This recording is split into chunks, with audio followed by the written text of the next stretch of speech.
Bueno, damos inicio a esta segunda mesa en este primer día del Congreso. Muchas gracias por participar. Acá tenemos los expositores que han hecho sus presentaciones y sus ponencias. Los voy a ir presentando a medida que les voy a ir dando la palabra. Lo interesante de esta mesa, también vamos a dejar que en este segundo día, el día de mañana, vamos a suspender porque hay una marcha, ¿sí? En pos de la... Bien, entonces hemos suspendido. Esto es, acontecimientos en contexto, poner esta ponencia, pero igualmente bienvenidos. Bien, vamos a comenzar con Fernando Agustín Urrutia, que pertenece a la Universidad de La Plata, es licenciado en Letras, ¿no es así? Bien, y su ponencia es una transformación necesaria en el público lector independiente en la era del e-commerce y su impacto en la actividad editorial. Bien, bueno, muchísimas gracias por una nueva oportunidad de participar de este congreso. Es mi tercera participación, la verdad, siempre es un gusto. Bueno, en esta oportunidad voy a hablar un poquito sobre, justamente como dice el título de la ponencia, una transformación que se está viendo desde hace una década o tal vez más en todos los rubros. Estamos viviendo un tiempo de cambio, yo le llamo una era exponencial por el ritmo de cambios y de la cantidad de información que nos atraviesa todo el tiempo, y eso obviamente afecta a todos los sectores de la economía, de la cultura, etc. Particularmente en el sector editorial tenemos un problema en donde lo que tradicionalmente nosotros, que somos del ámbito justamente de las humanidades, considerábamos el objeto libro, está cambiando a un ritmo aceleradísimo. Esto obviamente nosotros manipulamos los libros para nuestro trabajo, pero imagínense lo que es el proceso de producción, selección, organización, de edición de un libro y las problemáticas que hay en el mercado editorial. Yo me voy a centrar en lo que es el mercado editorial independiente. ¿Qué significa esto? Trabajamos con un concepto que es el de bibliodiversidad, que es la biodiversidad, la diversidad de la vida, básicamente, aplicado al libro. ¿Qué significa la bibliodiversidad? Que convivan ofertas, autores, ideas, ensayos, que no necesariamente se ajusten a una lógica de mercado que, digamos, es la que rige a las grandes editoriales que estamos acostumbrados a ver en todas las librerías. La bibliodiversidad es dar lugar también a otras voces que no necesariamente son, digamos, tan comerciales, pero que sí aportan en el campo de lo simbólico, lo intelectual, el conocimiento, el saber. En esto tienen un rol fundamental las editoriales independientes, los editores independientes, y obviamente las políticas públicas, que si bien estamos hablando siempre de un sector privado, capitalista, es necesaria en todo el ámbito de la cultura, pero en el ámbito de las editoriales, que estén reguladas por ciertas políticas públicas que, digamos, pongan las mismas reglas de juego en un campo que es intrínsecamente desigual. ¿Sí? Estamos dominados por grandes grupos multinacionales, ya no son editoriales, sino son conglomerados de información, de productos, de espectáculos, y entre ellos está el objeto libro. La verdad, una gran cantidad de títulos publicados no garantiza una amplia bibliodiversidad. De hecho, se publican demasiados libros. Solamente en Argentina, en el año 2023, se publicaron cerca de 24.000 nuevos libros solamente en el ámbito de literatura. ¿Cuántos se leyeron? No lo sabemos. Bueno, el libro en papel ya es algo que, digamos, sigue siendo un objeto simbólico por la doble faz que tiene el libro, ¿no? Tiene una parte simbólica, que es la que todos nosotros disfrutamos y adoramos cuando vemos nuestra biblioteca, y la otra parte mercantil económica, que es la que está hoy en día disputando con el mercado digital. ¿Qué sucede? En el circuito de producción de los libros, en el mundo independiente, sobre todo después de la pandemia, han ocurrido fenómenos desde ya de que se ha achicado demasiado el sector, y que ya si antes era complicado poner un libro de un autor novel, un autor nuevo, desconocido, que un editor con cierto criterio dice esto puede funcionar, esto vale la pena editar, ponerlo en el catálogo, aunque la tirada sea de 100 ejemplares o sea edición a la carte, ¿no? Uno va por internet, busca, está el libro y te lo imprimen en el momento y te lo mandan. Bueno, esa situación durante la pandemia fue casi catastrófica para el sector y por lo tanto se necesitaron nuevas estrategias. Ya la figura del editor venía cambiando desde antes porque con esto de la información exagerada que nos rodea, ya no es cuestión de simplemente ser un buen lector, sino también saber leer el público, saber separar la paja del trigo. ¿Está bien? Hay demasiada información. Pero ahora también está cambiando el rol de los libreros. Aquellos que es el último agente de la cadena, nosotros somos los últimos, somos los lectores, pero el librero es el que, digamos, se encarga de colocar en el mercado. ¿Qué sucede? Las librerías, las editoriales independientes trabajan en sintonía con las librerías independientes. Y estas librerías independientes son las que se están transformando ¿en qué sentido? En el sentido de, ya no es que ponen un cartelito en la calle, obviamente que sigue existiendo, pero también está la otra modo de circulación que es lo virtual. E ir a buscar el público lector que puede estar interesado en estas novedades editoriales tan, digamos, específicas, ¿sí? Por ejemplo, yo acá trato el caso de la librería platense de La Plata, Big Sur, que no es una librería, es una casa de computación. Arriba de la casa de computación están todos los libros, pero vos no los ves en la calle, no dice librería, es puramente virtual. ¿Y cómo se maneja esta librería? Entra a los grupos de, por ejemplo, Paco Urondo, a los grupos de Facultad de Filosofía y Letras de Facebook, en esta red social, va a los eventos culturales, los distintos grupos donde puede haber un potencial público lector de ciertas novedades y va buscando su propio público y así empezó vendiendo para lectores universitarios de la Universidad de La Plata a todo el país con novedades editoriales y de traducción. Sobre todo hay pequeñas editoriales que traducen a aquellos autores que nadie más traduciría y estas librerías se encargan de colocarlas en el mercado. ¿Qué pasa? Con la pandemia esto explotó en el sentido de que se está volcando todo hacia lo digital y se están viendo estos fenómenos de crowdfunding o buscar tu propio público. Ya no es que expongo en la vereda los libros con la novedad y bueno, si pasa un lector se interesa. No, vamos a buscar el público que está interesado, un poco como pasa con todo, con las películas, ¿no? Funciona, no sé, los superhéroes, hagamos 20 películas de superhéroes aunque ya el actor tenga 80 años, no importa. Bueno, así, esto es algo que se está viendo para la supervivencia del sector, que tiene que convivir con, en este momento, una ausencia de políticas públicas destinadas al mercado del libro. Perdón, el decreto 7023 que se firmó en diciembre con este gobierno derogó la ley 25.542, que era justamente lo que permitía la subsistencia de este circuito editorial independiente que estoy describiendo, porque impone una ley de precio único por libro. Si ustedes compran un libro, ven atrás que tiene un precio, dice, no sé, 15.000 pesos. Y ese más o menos es el precio que uno tiene que pagar o es el precio base de referencia que vos tenés que poner en tu librería, en tu negocio. ¿Qué significa esto? Yo soy una gran cadena, puedo bajar el precio para hundir al tipo que tiene pocos libros y que necesita cobrar un poquito más porque si no se funde.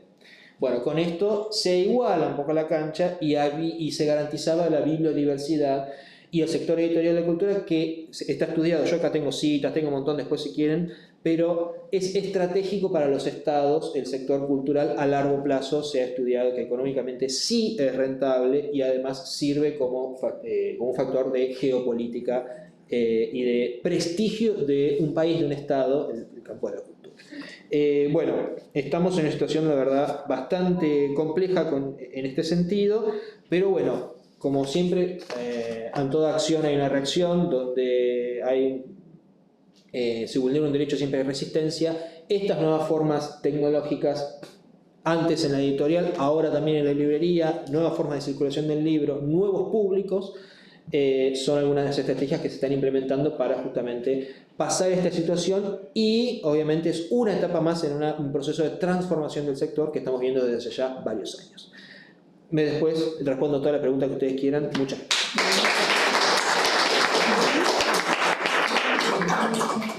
gracias. Es sumamente interesante para el debate en estos momentos tan especiales que estamos viviendo. Bueno, ahora nos toca el turno a Cecilia Burgos Acosta. Bienvenida, Cecilia. Su temática es la memoria incesante del silencio, Dora, la ciudad muda, de Ignacio Minaberri. Bueno, Dora es también doctora en letras, ¿sí? ¿Está bien? Profesora y licenciada en letras y especialista en literatura y artes audiovisuales también, y diplomada en estudios sobre genocidios y violencia estatal. Bienvenida. Muchas gracias. Bueno, en principio, como trabajo con un cómic, la idea era traer un PowerPoint, pero la compu no me acompañó. Así que tengo, si quieren, para poder acceder a las imágenes de las que voy a hablar, unos QRs para que ustedes puedan entrar. Después dejo algunos para que quede disponible siempre. Bueno, mi trabajo es sobre una saga de cómic argentino que es de las más relevantes de los últimos años, que tiene como nombre genérico Dora y va ya a su quinta entrega, que se editó a principios de este año. El autor es Ignacio Minaberri y es una de las voces más importantes del cómic contemporáneo. Tiene una proyección muy importante hacia Europa también, ida y vuelta, como ocurre en general con el cómic nacional. A mí me interesa mucho esta saga puntualmente y el personaje de Dora porque permite reflexionar sobre una posible topología de la memoria, replantearse cómo se van construyendo los derroteros del recuerdo y este recuerdo siempre asociado con pasados históricos, ¿no? En el debate entre historia y memoria. La quinta entrega, que es la que me interesa trabajar, que es La ciudad muda, como dije, editada a principios de este año, nos muestra a Dora una vez más de viaje, que es un gesto típico de la construcción de este relato. Nosotros la vamos a ver en Roma. El personaje, como para poner mínimamente en situación, es una joven que es hija de un judío exterminado en un campo, ¿no? Y ella nace y recibe automáticamente como nombre el nombre del campo en el que fue asesinado su padre. A partir de eso empieza a desarrollar un trabajo en archivos y va siendo contactada por abogados que se organizan para ir persiguiendo, enjuiciando nazis, por lo tanto se convierte virtualmente en una cazadora de nazis. A lo largo de la saga la vamos viendo en distintas ciudades, ¿no? En la quinta ella tiene que ir a Roma porque su novia, que es Genevieve, es un personaje recurrente de la saga, tiene que viajar para trabajar en Cinecittà, ¿no? la factoría italiana de cine, como asistente, ¿no? Y ahí vamos a verla por primera vez en un espacio en el que ella tiene posibilidades de descansar un poco de sus actividades de investigación, persecución y demás, ¿no? Pero ese espacio introduce, bueno, esta variable tiempo nueva, que es un tiempo para sí, pero siempre se termina conjugando con el trabajo, ¿no? Uno de los grandes problemas de esta saga es que a donde sea que ella vaya, encuentra siempre elementos para seguir reconstruyendo esta trama histórica, que es muy compleja y que siempre termina afectando a los personajes más cercanos incluso, ¿no? Ya cuando está en Roma, intentando descansar, le llega una carta, por ejemplo, de su amiga Lotte, que es un personaje también recurrente y muy importante. La carta, la discusión o la puesta en actualización tiene que ver con cómo se vincula este personaje con su familia biológica, porque es una niña Lebensborn, ¿no? De estos hogares que eran parte del plan nazi para la pureza racial, ¿no? El descubrimiento de esa identidad es producto de las investigaciones de Dora, ¿no? Y también hay un personaje muy interesante que se llama Arnold, que es de la comunidad LGBT y que habla con ella por teléfono, y justamente esa llamada telefónica vuelve a introducir estos tiempos distintos en ese espacio que es Roma, cuando le cuenta que está diseñando un logo para un club gay, y ahí empieza a evocarse nuevamente imágenes que tienen que ver con el sistema de clasificación de los campos de concentración, ¿no? Como que todo el tiempo la necesidad de conjugar distintos tiempos en un mismo espacio se va dando, y en Roma encontramos una especie de vértice de tiempos y espacios en donde se concentra la actividad de la memoria y que remarcan siempre la imposibilidad de sustraerse a dicha actividad, ¿no? Roma, aparte, es una ciudad interesante también por cómo está graficada. Ustedes por ahí lo pueden ver en esa presentación. Recupera Minaberri, que aparte es un dibujante que estudia mucho el diseño de cada contexto, que tiene un sustento histórico importantísimo, ¿no? Su primer tomo empieza en 1959 y para este que estamos tratando ya está en 1965. Hay todo un trabajo importante de investigación. Ahí Roma aparece, ¿no?, como la ciudad eterna, obviamente. Hay distintas continuidades y rupturas con respecto al pasado que incluso son físicas, porque ahí nosotros vemos la superposición entre antigüedad y modernidad en las ruinas, ¿no? Hay una serie de viñetas que se van espejando muy interesantes en donde los paseantes de Roma son soldados de la década del 60, pero al mismo tiempo evocan un pasado, ¿no? Todo el tiempo. Hay capas de memoria siempre en distintos espacios. Lo mismo ocurre, bueno, por ejemplo, con la Cinecittà, a la que tiene que ir todos los días a trabajar Genevieve. Ahí aparece nuevamente el problema de la intersección entre tiempos y espacios para construir una memoria, ¿no? Porque la cine-ciudad, ¿no?, es el espacio que dispara la conexión entre distintos pasados que incluso pueden llegar a ser ficcionales, ¿no? Se habla todo el tiempo de que en una semana es el Imperio Azteca, en el otro es el Spaghetti Western. Entonces los tiempos y los espacios se construyen también simbólicamente para mostrar que la memoria es una ordenación intencionada de imágenes. En este sentido, este volumen del que estoy tratando en la saga ya se presenta de por sí en las primeras páginas como si fuera una película. O sea, las viñetas adoptan la ratio, digamos, del fílmico y van adelantando de a poquito lo que serían los títulos. Cuando termina hace lo mismo, termina con el fin clásico de las películas, bueno, en los 60, por ejemplo, ¿no?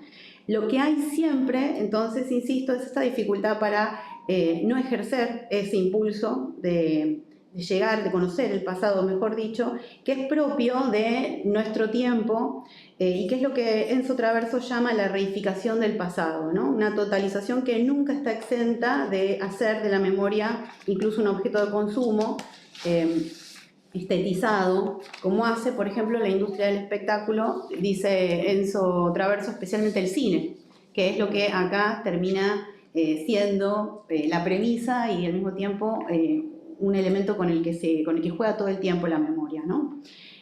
Sin embargo, más allá de este impulso incesante de recordar, hay un personaje que es el que va a motorizar el conflicto, justamente porque es el que se ubica en un polo antitético a Dora, que es Genevieve, que es su novia, y que es la fuente de todas las recriminaciones a lo largo de este tomo, mucho más intensas que en otros anteriores, sobre esta necesidad de llevarse el trabajo a casa. Bien, ese antagonismo en realidad tiene cotas dramáticas porque sabemos que Genevieve es parte de una familia que sufrió el porraimos, ¿no?, lo que sería el holocausto gitano. Entonces tiene que tomar decisiones, por ejemplo, de recontactar a un tío al que Dora encontró con vida y dilata esas decisiones. Ahí lo que nosotros podemos ver es cómo un mismo personaje va pasando por las fases de la memoria que plantea Henri Rousseau, ¿no? Primero empieza con un acontecimiento significativo que es traumático, hay un momento de represión y después sigue la inevitable anamnesis, ¿no? En ese ejercicio para recordar es su propio cuerpo, el espacio de la memoria, y es muy complejo. Y en estos dos polos también podríamos encontrar estos dos usos de la memoria de los que hablaba Svezan Todorov cuando plantea los modos de instrumentalización. La tenemos a Dora como el ejemplo de los buenos usos, es alguien que sale de su recuerdo particular para volverlo colectivo, para unirlo con otros acontecimientos, para incluso llevar justicia a ellos. En cambio, Genevieve es el ejemplo de la memoria literal, ¿no?, de esa memoria asociada a los abusos de la memoria, porque se queda, como sostiene Todorov, en un acontecimiento considerado insuperable que nos permite de alguna forma elaborarse en ese presente y lo somete al pasado, ¿no? El punto más dramático es esa distancia que tienen la pareja puntualmente y que en consecuencia también inhabilita el acceso a la justicia, porque para Todorov el elemento sustancial de la justicia es la memoria ejemplar. Para cerrar, lo interesante es cómo, bueno, el final de esta obra nos vuelve a reponer la idea de que la memoria estalla por algún lado, ¿no? Y que es imposible sustraer el recuerdo a los lugares, ¿no? Y ahí, bueno, recupero el concepto de lugares de memoria de Pierre Nora, que sostiene, ¿no?, este relevo que hacen historia y memoria sobre los espacios, ¿no? Sí, él, cito, si aún habitáramos nuestra memoria no necesitaríamos destinarle lugares, no habría lugares porque no habría memoria arrastrada por la historia. En cuanto traza, distancia, mediación, ya no se está en la memoria verdadera, sino en la historia, ¿no? En ese silencio de las piedras en Roma, en esas capas geológicas, bueno, vemos que la ciudad tiene incluso lugares en donde el silencio está ahí esperando para hablar. Que el caso puntual de este tomo es el de las fosas ardeatinas, ¿no? El lugar de la masacre de las fosas. Lo que mantiene a la memoria es justamente ese recuerdo posible más allá de la señalización, ¿no? Y bueno, voy a cortar, porque en el fondo lo que termina ocurriendo es que ellas, la pareja protagónica, va a las fosas. En principio se había investigado sobre quiénes eran los responsables y se habla de un tal Eric Priebke, y la pregunta que se hace es, bueno, está fugado, ¿dónde está? Entonces Dora le dice a su novia, bueno, vos que sos gitana, decime, ¿no? En modo de chiste. Y ella dice, lo veo en un lugar muy lindo con montañas, ¿no? Y ese vacío de la narración, nosotros sabemos que después va a ser Bariloche, ¿no? En el futuro de esa diégesis y en el pasado nuestro, porque, bueno, Priebke fue detenido en la década del 90 en la Patagonia, ¿no? Finalmente, bueno, incluso Chinechita fue un campo de refugiados, entonces empiezan a surgir, y ya termino, ¿no? La memoria esa demolida que se ve en los sets de filmación nos habla a través de la elocuencia de lo que no se dice, ¿no? Ese silencio del final que habrán visto ustedes en las filminas es un silencio que deja que hable el espacio. Lo que tenemos al final es a Genevieve largándose a llorar, ¿no? Rompe en llanto y esa memoria termina hilándose con un lenguaje no verbal que nos habla de la imposibilidad de no recordar, ¿no? Bueno, gracias.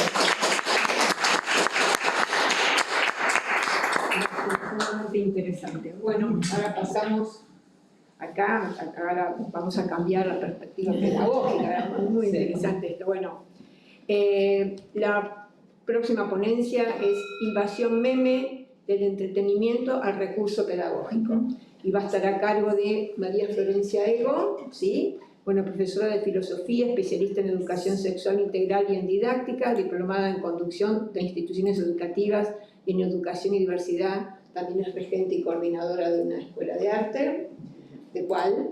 Soy directora de la Escuela de Cerámica 1. Escuela de Cerámica 1. Y Beatriz, ¿sí?, que es licenciada y profesora en Ciencias de la Educación y Borraron mi apellido, porque es complicado. Igual es complicado. Igual es complicado. Yo trato de no decirlo mucho. Bien, perdón, licenciada y profesora en Ciencias de Educación y diplomada en Educación Sexual y Diversidad, también coordinadora del área pedagógica, periodista, comunicadora social y agente de prensa. Bienvenidas. Gracias. Le otorgo la palabra. Bueno, en principio agradecer que hayan aceptado nuestra ponencia. Nosotros somos la segunda vez, ¿no?, que exponemos en este congreso. Y si bien el tiempo es acotado, y en nuestro caso es más acotado aún porque somos dos y hay que dividirlo, no quiero dejar de mencionar en este espacio justamente lo que nos convoca mañana, que es esta marcha en defensa de la universidad pública, y que en el caso de quienes damos clases en la ciudad de Buenos Aires, tanto en escuelas medias como en los profesorados, también tenemos nuestra propia lucha, porque hay una reforma que se está casi instalada, que es la verdad bastante compleja, inconsulta, y que apunta a un ajuste muy grande, sobre todo en lo que tiene que ver con nosotros, con la docencia, ¿no? Así que, bueno, también marchamos por eso mañana. Dicho esto, vamos a los papeles, que es lo que hoy nos convoca. Nosotros nos centramos fundamentalmente en el tema del meme, porque, bueno, sabemos que, como dice el comunicador e investigador Juan Rocco, la comunicación se ha memetizado, ¿no? Estamos en una cultura memética, así como En los años 90 fue el periodo, digamos, donde la imagen era la vedette absoluta, ya 2000 y pico pasó a ser el video. Hoy el meme comienza a cumplir un rol muy, muy importante, sobre todo en una sociedad donde los seres humanos hemos decidido irnos a vivir al territorio digital, ¿no? Vivimos directamente en las redes. En este sentido, me voy a permitir leer unos datos. Según la última encuesta sobre consumos culturales que realiza el Sistema de Información de la República Argentina y que con fecha 2023 refiere a los consumos del año 2022, señala que casi toda la población usa redes sociales y entre 2017 y 2022 la proporción de nuevos usuarios fue del 25%.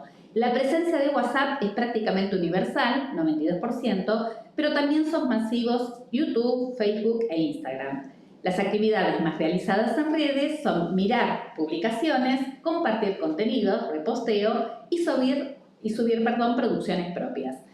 Es mucho más extenso, por supuesto, tomamos simplemente esto para justamente dar sustento a esta idea de que nos hemos ido a vivir a las redes sociales, que nos hemos ido a vivir al territorio digital.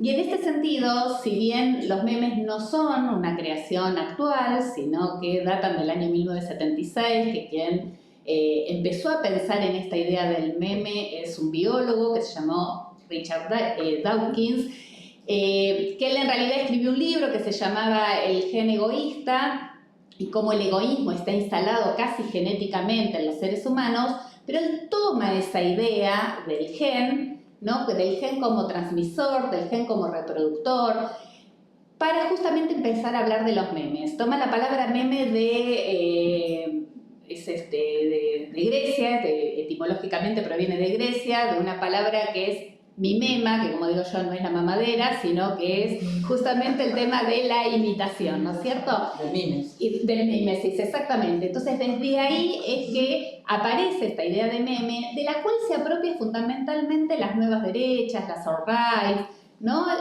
Donde se asientan en esa plataforma que se llamó 4chan. Son los primeros que empiezan a viralizarlos, ¿no? Y desde ahí construyen su propia política. Ejemplos muy cercanos a la vista. Donald Trump en su campaña, otrora cuando fue presidente, la basó fundamentalmente en el diseño de memes. También, esto forma parte de otra cosa, en intervenir directamente en los intereses y en los deseos de cada una de las personas haciendo un trabajo muy individualizado. Pero digo, se sustentó en los memes y nuestro presidente actual hizo exactamente lo mismo. De hecho, uno lo podía observar, nosotros que estamos en el cotidiano, con adolescentes, con púberes, cuando se les preguntaba en plena campaña electoral respecto a si habían podido ver el debate, si sabían de qué se trataba, y qué sé yo, y toda la información era a través de los memes, ¿no? Y ya hay algunos memes que están muy instalados, qué sé yo, el perro grande, el perro chico, el no, sí, ¿no? El que hace así y después hace ahí, bueno, digo que ya están muy instalados y que van circulando, pero en realidad lo que hacen es transmitir sentido. Ahora, ¿qué hacemos nosotras con esto? Como docentes en una escuela. Nosotros las escuelas sabemos que son también, la educación es reproductora de la sociedad, es transformadora, es reproductora de la sociedad. Sabemos que nosotras no somos creadoras, la escuela no es creadora de conocimiento científico ni de conocimiento tecnológico, somos apenas unas simples mensajeras de un conocimiento que se produce fuera de las escuelas. Y en este sentido tomamos también la idea de los memes, ¿no? Cómo traer justamente los memes a la escuela y ese entretenimiento que tiene en sí mismo el meme, porque en definitiva lo que hace es eso, es entretener. ¿Cómo hacer para transformarlo justamente en una herramienta pedagógica sin perder de vista que para nosotros la prioridad sigue siendo la transmisión del conocimiento científico, el desarrollo de la reflexión, el desarrollo, formar ser creativos, transformadores de la realidad? Entonces, utilizar esto justamente con ese fin. Les cedo la palabra. Bueno, ¿qué tal? Buenos días. Bueno, siguiendo el hilo de Betty, para nosotros era muy importante buscar este espacio de interacción con la digitalidad, primero por una cuestión impuesta del diseño curricular, que es parte de lo que nosotros tenemos que transmitir, pero además era porque es la diaria de todos nuestros chicos dentro de las escuelas. Entonces, había que reconciliarse de alguna manera, y digo había que reconciliarse de alguna manera no por una cuestión academicista, ¿no? y valorativa, sino porque pertenece a otra forma de pensar muy diferente a la nuestra, ¿no? Entonces, cuando nosotros vemos que, o podemos llegar a visualizar algún tipo de interés, lejos de querer apagarlo, lo tratamos de atrapar y poder llevarlo a la clase, ¿no? Llevarlo como herramienta pedagógica. Es bueno entender que esto es una herramienta, no en ningún momento se parte del conocimiento como abarcativo solo en una figura o en una imagen, sino que al contrario, esa figura o esa imagen o este meme que nosotros estamos trabajando hace un tiempito, abarca otros tipos de conocimientos necesarios para poder lograrlo, que es la profundización de algún tema, generar la capacidad de empatía, porque es lo que yo quiero transmitir, lo que yo quiero comunicar, la eficacia y la eficiencia, que también a veces se pelean un poco con la educación en lo que yo quiero transmitir, y para eso tengo que saber, tengo que tener una capacidad de análisis y síntesis interesante. Un poco cuando estabas hablando con tu ponencia, yo decía, bueno, nosotros somos medios los libreros, ¿no? Que es lo nuevo que viene y el público que tenemos. Entonces hay que tratar de reconciliar, que no es fácil, ¿no? Porque al principio nos miran como diciendo, te vas a meter en un terreno que no es tuyo, ¿no? El digital y sobre todo el cómico, digo, o desarrollar la capacidad de humor, lamentablemente no está muy relacionado con el aprendizaje académico, ¿no? El entretenimiento y el aprendizaje parece que fueran cosas distintas y nosotros tenemos que tratar de reconciliar. Sí, ya está, porque es verdad, lo único que quisiera rescatar es que el trabajo pedagógico pertenece en esta esfera, ¿no? Lo cultural que viene fuera de la escuela, lejos de querer no verlo, no trabajarlo, o de un mundo tan distinto que puede ser que ya generacionalmente nosotros trabajamos con los quintos años en líneas generales o con los primeros años de superior, y sí, ellos tienen la misma edad pero nosotros estamos más viejas cada vez, entonces hay que tratar de aunar esas cosas y lejos de querer pelearnos hay que tratar de reconciliarnos. Para nosotros es una posibilidad de aprendizaje junto con ellos. Queríamos traer, la verdad se nos complicaba traer la computadora, pero si no hubiésemos traído algunos de los memes que trabajan justamente en el aula nuestros alumnos, que la verdad que está buenísimo. Y es un poco de eso, todo lo que trajeron ellos como investigación, nosotros tenemos que jugar adentro del aula con eso positivamente, claro, ¿no? Y positivamente digo, pelearnos, debatirlo, estar de acuerdo, ¿no? No estar lineal, a veces es complicado dentro del aula, ni más para adolescentes, pero bueno, ese es nuestro trabajo. Bueno.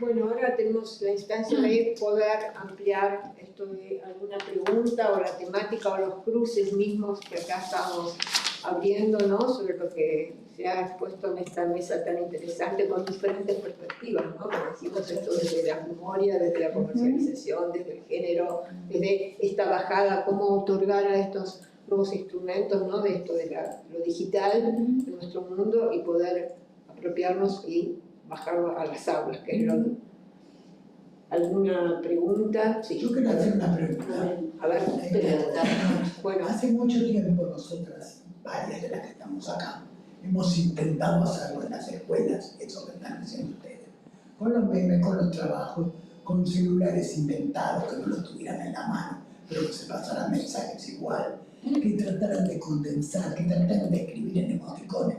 Te estoy hablando de la década que va del 2000 al 2010, o sea, hace mucho. Y nunca tuvimos suerte, no lo hacíamos en el aula, pero nunca funcionaba.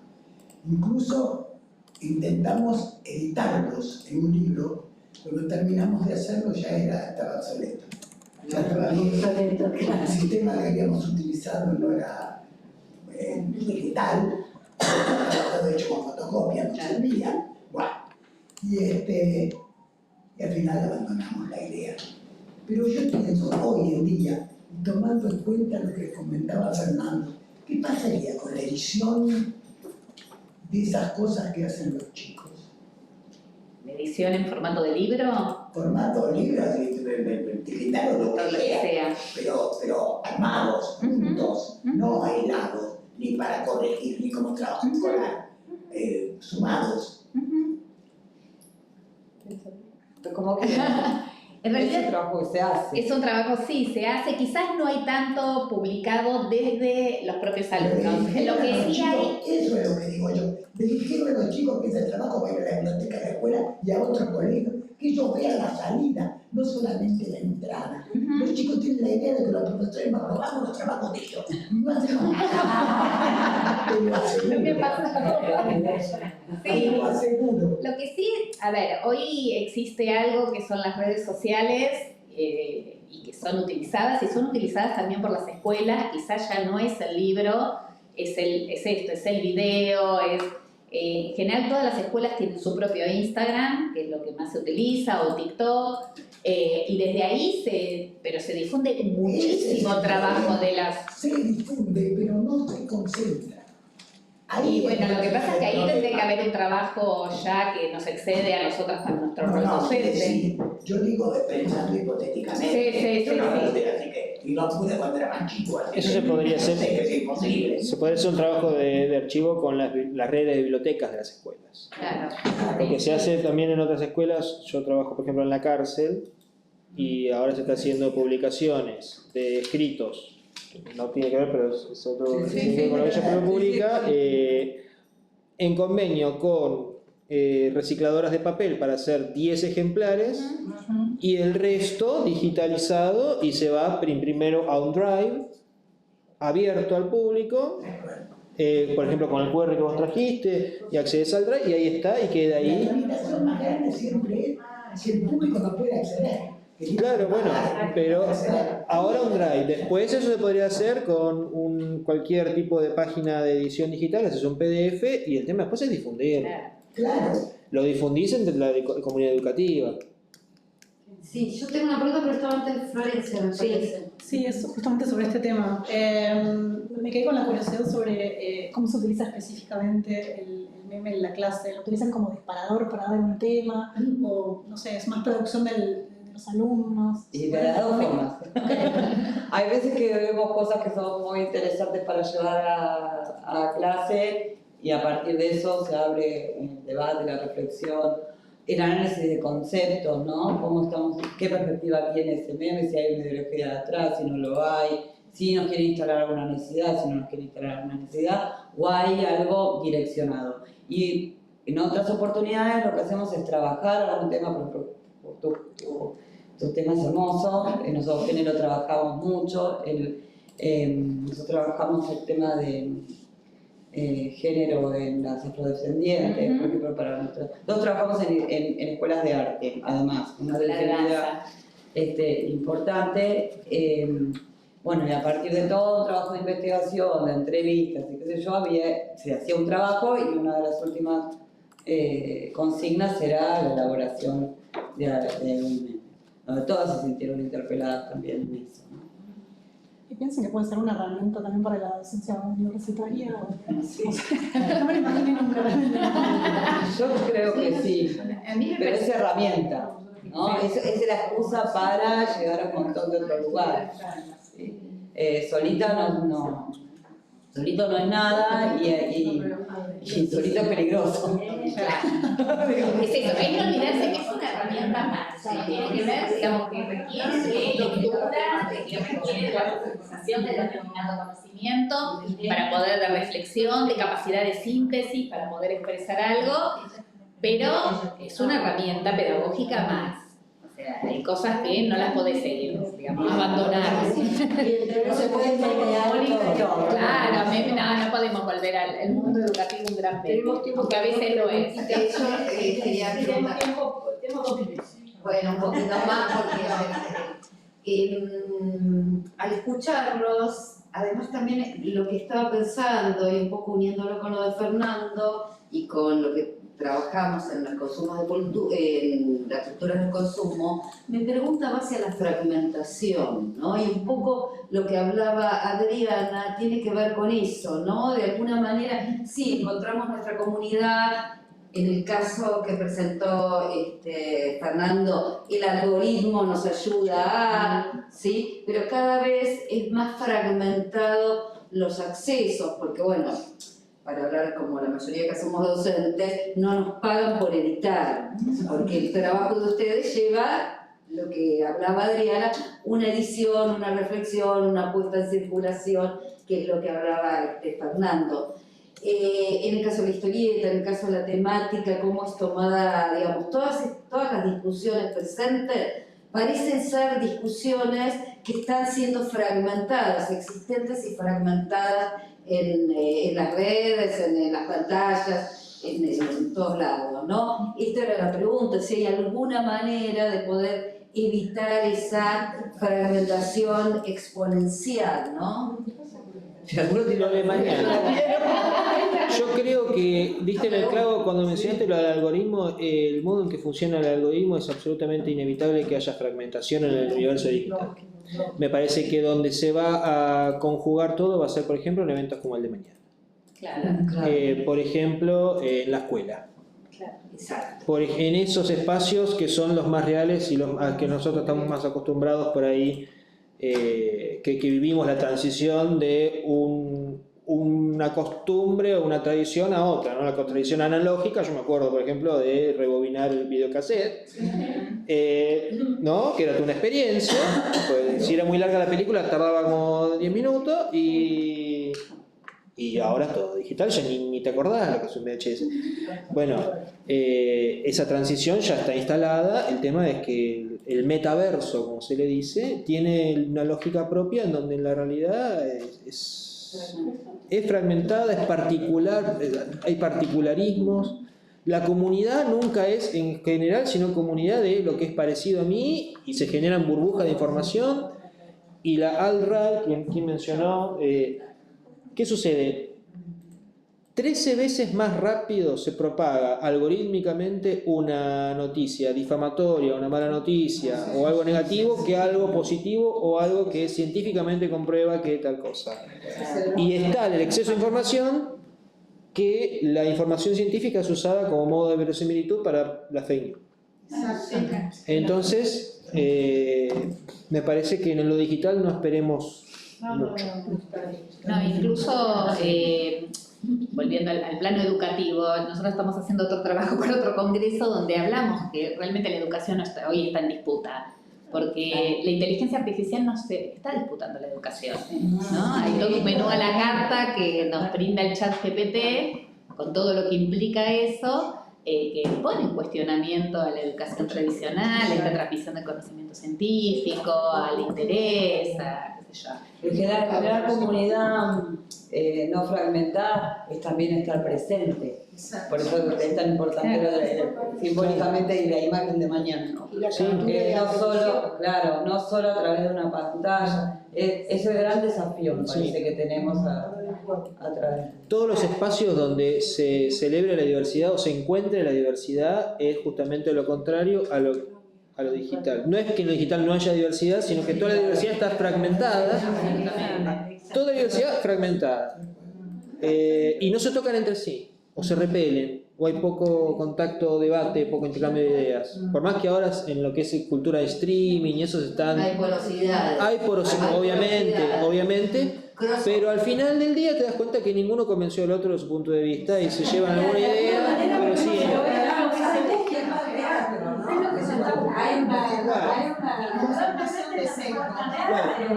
Y muchas veces lo que es un intercambio de ideas, si yo expongo el punto de vista, otro se puede hacer el otro, no hay ninguna síntesis. Exactamente. Bueno, entonces... Algo que quería decir en torno al desafío del meme y el aula es, bueno, también como grandes constructores de sentido común, Exactamente. no pueden ver un debate, no pueden leer una plataforma porque no dan los tiempos para eso. Y bueno, también como la construcción de ciudadanía, ¿no? En torno a eso, es un desafío enorme. Sí, claro. Y bueno, como archiveros, quería destacar los archiveros de memes que hacen los centros estudiantes y en donde parecemos todos los docentes, universitarios y demás, como, no sé, por ahí como primera aproximación para estudiantes y bachilleros, me parece fantástico, los usamos también, ¿no? Yo quiero invitarlos a que el año que viene nos manden la ponencia, la pueden expandir para publicar. Este año, por razones obvias, venimos demorados con la plataforma, el funcionamiento. La UBA tiene sus dificultades en este momento. Van a salir las publicaciones del año pasado, pero el año que viene, para que tengan un lugar para publicar los trabajos más amplios. Sí, y digamos, no es que no llegamos nosotros a la publicación, sino que la UBA tuvo un inconveniente serio con la plataforma y por eso no están subidas todavía. Es más, Están subidas, pero no están disponibles. La uva se inconveniente serio.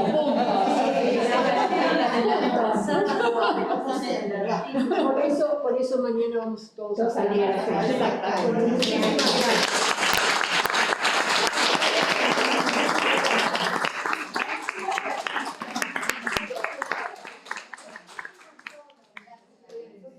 También,